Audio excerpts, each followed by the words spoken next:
Black Paper Gamer kanalından herkese merhaba, kanalıma tekrar hoş geldiniz. Corsair'in çıkarmış olduğu 550 Watt gücünde Power Supply güç kaynağını hep birlikte yakından inceleyeceğiz. Evet, şöyle kutumuza yakından bakalım. Dikkatimi çeken 3 yıl garanti vermiş firma. 80 Plus sertifikasına sahip, ona birazdan değineceğim. 550 Watt güç üretiyor, VS serisi. Şöyle yan tarafa baktığımızda burada pin kablolarını görüyoruz. Nereye bağlayacağınızı gösteren resimli bir görüntü paylaşılmış. Arka tarafa geçtiğimizde burada güç değerlerinin grafik olarak paylaşılmış. Ne kadar güç üretiliyor, bunun grafiği paylaşılmış. Evet, bunları söyledikten sonra hemen kutumuzu açalım. Oldukça da ağır, bunu söyleyebilirim. Evet, içinden kullanma kılavuzu çıkıyor. Bunu şöyle bırakalım. Ve elektrik bağlantısı, güç kaynağını şöyle çıkartalım. Dediğim gibi oldukça ağır gerçekten. İçinden başka ne çıkıyor?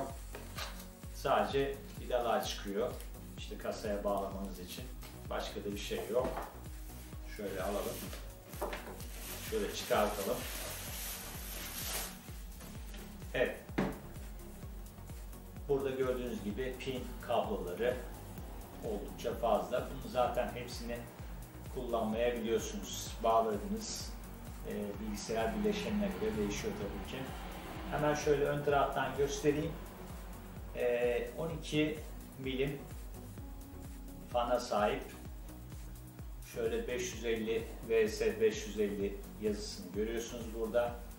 Burada açma kapama butonu ve güç bağlantı girişi. Şurada arkada yine bilgiler mevcut. Evet, Corsair iyi bir marka. Gerçekten sağlam bir firma. Kendini kanıtlamış bir firma. Piyasada zaten diğer bilgisayar bileşenlerine de el atmış durumda. Bu işte fan, kasa, bilgisayar kasası, bellek gibi birçok alana el atmış durumda. Kendisini ispatlamış. 80 Plus sertifikasından bahsettik. Bu ne işe yarıyor? İşte bu sertifikayı almış güç kaynakları 550 Watt gücü tam olarak size veriyor anlamına gelir. Bu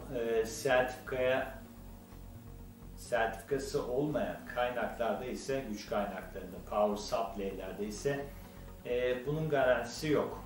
Yani dolayısıyla örnek veriyorum, işte 400 Watt güç üreten bir güç kaynağı aldınız ama size 400 Watt yerine belki de 350 Watt, 300 Watt güç üretecek. Bu anlamda bu sertifikayı almış olduğu için bunu tercih ettim, Corsair markasını. 80 Plus olmasına dikkat etmekte fayda var. Onun dışında belki de aslında en az önem verdiğimiz bilgisayar bileşenlerinden bir tanesi. Aslında en önemlisi. Çünkü bu olmadan bilgisayarı çalıştıramazsınız. Güç kaynağı burada önemli. Tabi burada neye göre mesela watt'ı seçiyoruz? Bunu işte şöyle seçiyoruz. Tabii ki bilgisayar bileşenleri toplarken, sistem toplarken o sistemin parçalarının ürettiği güçler, teknik özelliklerinde yazar. Onlara bakarak buradan watt'ı belirleyebilirsiniz ama bu tabi genelde sizin uzmanlık alanınız olmayacağı için profesyonel bir yardım alabilirsiniz. Uzmanlar tarafından size tavsiye edilir topladığınız bilgisayara göre. Veya hazır sistemlerde zaten bunu düşünmenize gerek yoktur. Bu şekilde doğru bir watt seçimi çok önemli. Çünkü sonuçta bu bilgisayarı çalıştıran en önemli parça. Bu olmazsa bilgisayarınız çalışmayacaktır. Dolayısıyla burada watt seçimi yanlış olursa ne olur? Bilgisayarınız bir anda kapanır. Belki birçok kişinin karşılaştığı bir sorundur bu. Benim de başıma geldi. Bir gün böyle pat diye bilgisayar elektrik kesiği gibi şak diye kapandı. Allah Allah dedim, niye kapandı falan. Ondan sonra tabii araştırdım ettim falan, işte güç kaynağının yetersiz olduğunu öğrendim. Çünkü her eklediğiniz bir sisteme, bilgisayara bir parça ne oluyor? Güç alıyor, güç çekiyor. Dolayısıyla burada power supply, güç kaynağı seçerken watt'a dikkat etmekte fayda var. Bunu söyleyebilirim. Dediğim gibi bu konuda hiçbir fikriniz yoksa bir uzmana danışarak bilgisayar toplarken kaç watt power supply, güç kaynağı almanız gerektiğini öğrenebilirsiniz. Evet, toparlayacak olursak güç kaynağı seçerken 8 Plus sertifikası olmasına dikkat edin. İkinci olarak da wattını seçerken de